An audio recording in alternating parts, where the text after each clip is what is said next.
Thank you very much, Mr Chair, to take a call on the toll and commencement parts of the reserves and other lands bill. Now, Mr Chair, I know you're a chair who looks for creativity in committee stage submissions, but I do also believe that we have to have a fair bit of a message discipline on this House. So I do want to back up what my colleague Stuart Nash said around the length of time that it has taken this piece of legislation to find its way to this committee stage.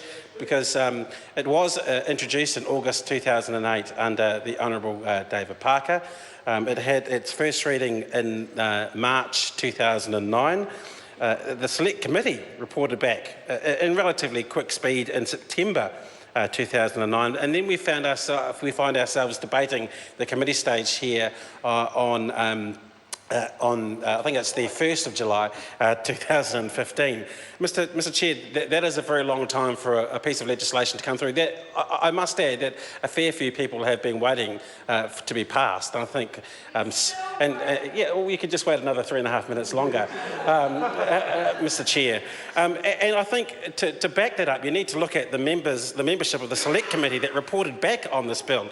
Some fine members, Mr Chair. Shane Ardern, a member from across the House, the Honourable Jim Anderton, Brendan Burns, a member from this side of the House, the Honourable John Cart, who I believe is now the Mayor of the Northland region, Dr Ashraf Chowdhury, Sandra Gowdy, George Hawkins, Colin King, Moana Mackie, and the only surviving member of that Select Committee is the Honourable Damien O'Connor, who had an earlier than expected end to his parliamentary proceedings today.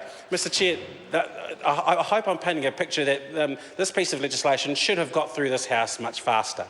And I think it's rather unfortunate that a lot of the communities that have parcels of land within this piece of legislation have had to wait for this long for a relatively simple piece of legislation to come through.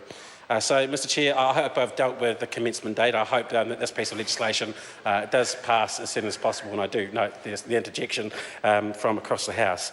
Pointing to the title, Mr Chair, it is titled currently the Reserves and Other Lands Disposal Bill, and I have in my previous contribution to this bill talked about the region of Otago and Southland, which is taking on the Hurricanes this weekend and the Super 15 final. So I would like to possibly make one change to the name of the bill, and that's we should rename this bill the Highlanders Reserves and Other Lands Disposal Bill, because, Mr Chair, there are quite a number of pieces of or parcels of land within this piece of legislation that pertain to the Otago region.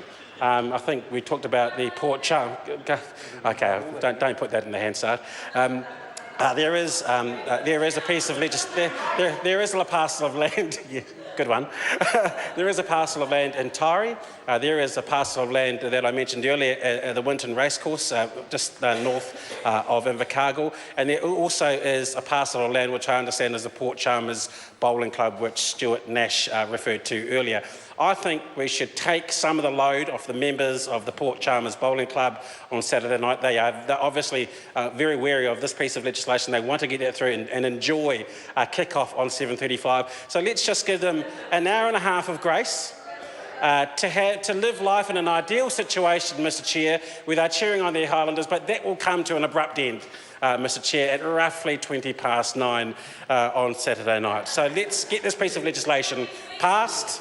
Let's get this piece of legislation passed so the good people of the Port Chalmers Bowling Club can enjoy Saturday night till about 9:25, and also all the other pieces, communities that are depending on this piece of legislation to get passed will have peace of mind despite having waited about 8 years for this piece of legislation to get passed. Chair.